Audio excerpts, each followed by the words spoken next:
Chapter 30, God's Gift to Man. I have been shown the great love and condescension of God in giving his Son to die that man might find pardon and live. I was shown Adam and Eve, who were privileged to behold the beauty and loveliness of the Garden of Eden, and were permitted to eat of all the trees in the garden except one. But the serpent tempted Eve, and she tempted her husband, and they both ate of the forbidden tree. They broke God's command and became sinners. The news spread through heaven, and every harp was hushed. The angels sorrowed, and feared lest Adam and Eve would again put forth the hand, and eat of the tree of life, and be immortal sinners. But God said that he would drive the transgressors from the garden, and by cherubim and a flaming sword would guard the way of the tree of life, so that man could not approach unto it, and eat of its fruit which perpetuates immortality. Sorrow filled heaven as it was realized that man was lost, and that the world which God had created was to be filled with mortals doomed to misery, sickness, and death, and that there was no way of escape for the offender. The whole family of Adam must die. I then saw the lovely Jesus, and beheld an expression of sympathy and sorrow upon his countenance.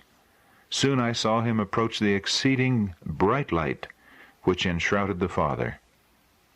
Said my accompanying angel, "He is in close converse with his Father." The anxiety of the angels seemed to be intense while Jesus was communing with his Father. 3 times he was shut in by the glorious light about the Father, and the 3rd time he came from the Father, we could see his person. His countenance was calm, free from all perplexity and trouble, and shone with a loveliness which words cannot describe.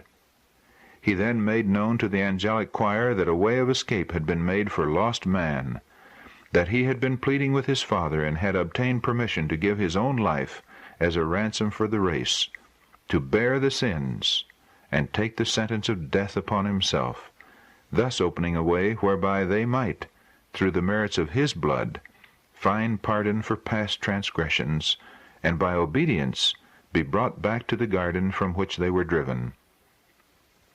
Then they would again have access to the glorious, immortal fruit of the tree of life, to which they had now forfeited all right. Then joy, inexpressible joy, filled heaven, and the heavenly choir sung a song of praise and adoration. They touched their harps and sung a note higher than they had done before, because of the great mercy and condescension of God in yielding up his dearly beloved to die for a race of rebels. Then praise and adoration was poured forth for the self-denial and sacrifice of Jesus, in consenting to leave the bosom of his Father, and choosing a life of suffering and anguish, and an ignominious death, that he might give life to others. Said the angel, "Think ye that the Father yielded up his dearly beloved Son without a struggle? No, no. It was even a struggle with the God of heaven, whether to let guilty man perish, or to give his darling Son to die for them. Angels were so interested for man's salvation that there could be found among them those who would yield their glory and give their life for perishing man. But, said my accompanying angel, that would avail nothing. The transgression was so great that an angel's life would not pay the debt. Nothing but the death and intercession of God's Son would pay the debt, and save lost man from hopeless sorrow and misery. But the work which was assigned the angels was to ascend and descend with strengthening balm from glory to soothe the Son of God in his life of suffering. They administered unto Jesus. Also their work was to guard and keep the subjects of grace from the evil angels, and from the darkness which was constantly thrown around them by Satan. I saw that it was impossible for God to change his law in order to save lost, perishing man. Therefore he suffered his darling Son to die for man's transgression.